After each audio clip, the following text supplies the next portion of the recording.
This video is part of a series intended to help citizens, members of the media, public officials, or anyone acting on their behalf to better understand Florida's exceedingly broad Public Records Act. These videos may be used by anyone and may be freely distributed without charge. I am not an attorney. I am not qualified, nor am I authorized to give legal advice to the public, so I don't. Any information provided by me in person, on video, or through fogwatch.org is readily available from the Florida First Amendment Foundation and the Florida Attorney General's Office of Open Government, as well as many other sources online.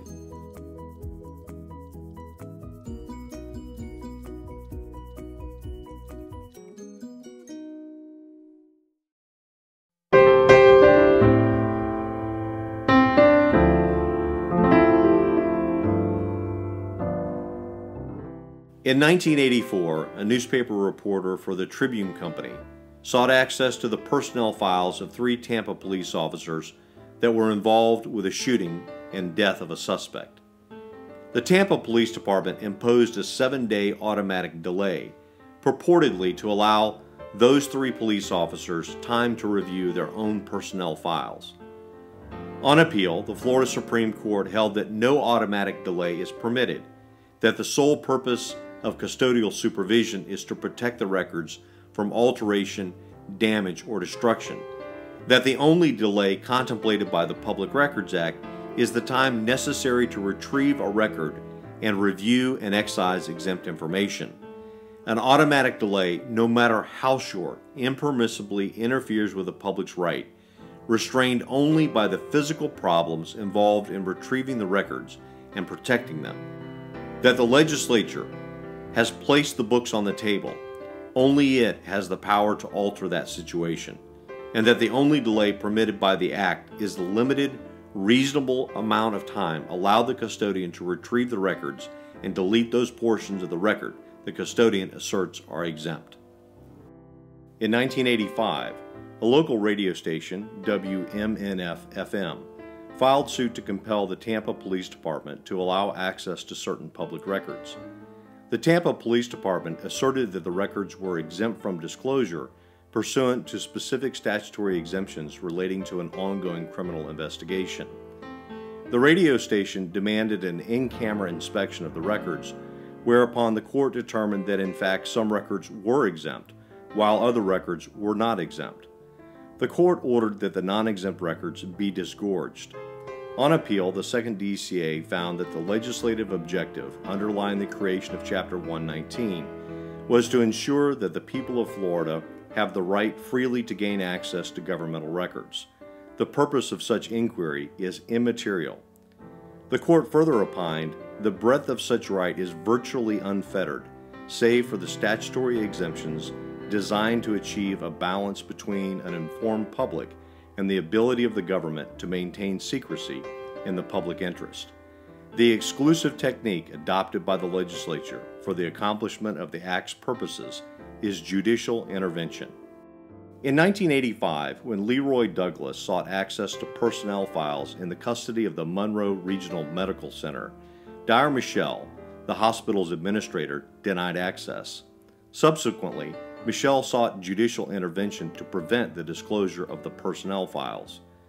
The Florida Supreme Court found that what is kept in personnel files is largely a matter of judgment of the employer, but whatever is so kept is public record and subject to being published. In 1985, the state attorney of Palm Beach County refused to allow the media access to certain public records. The state attorney argued that because those records related to an ongoing prosecution, they were exempt from disclosure. The records, however, had been made available to the defense through discovery. The 4th DCA held that the Public Records Act is to be liberally construed in favor of open government to the extent possible in order to preserve our basic freedom without undermining significant governmental functions such as crime detection and prosecution. In 1985, the Florida Supreme Court addressed and answered the following question: does the lawyer-client privilege section of the Florida Evidence Code exempt from the disclosure requirements of the Public Records Act written communications between a lawyer and his public entity client. The High Court's conclusion was a qualified no. The lawyer-client privilege section of Chapter 90 does not exempt written communication between lawyers and governmental clients from disclosure as public records, but Section 119.07, Parent 3, Parent O, does provide a limited exception within its terms. In 1986, Ernest Lee Miller and William Riley Gent filed an appeal for their convictions for murder. During their appeal, they sought access to certain public records within the custody of the Pasco County Sheriff. The sheriff denied access and filed an action for declaratory relief, seeking clarification as to whether or not he was required by the Public Records Act to disclose the records. The second DCA held that whatever information is discoverable becomes a public record when released to arrested persons, defendants, or their counsel. In 1987, a circuit court found, in a decision that was subsequently upheld by the second DCA, that the custodian of a public record may not make, as a condition of access, a requirement that the requester put his or her request in writing. Specifically, the court opined, refusal to comply with a request for inspection or copying cannot be justified on the grounds that the requesting party has refused to complete or furnish information for the completion of such a form. To hold otherwise would allow the custodian of records to engraft his own conditions on an unconditional right granted by the legislature. In 1989, the Miami Association of Firefighters and one of its officers, William Bryson, filed suit seeking a permanent injunction to prevent the City of Miami from future violations of the Public Records Act.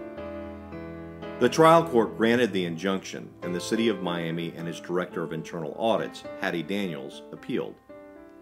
While the third DCA reversed the trial court's issuance of the permanent injunction, it did hold that impermissible withholding of documents otherwise required to be disclosed constitutes in and of itself irreparable injury to the person making the public records request.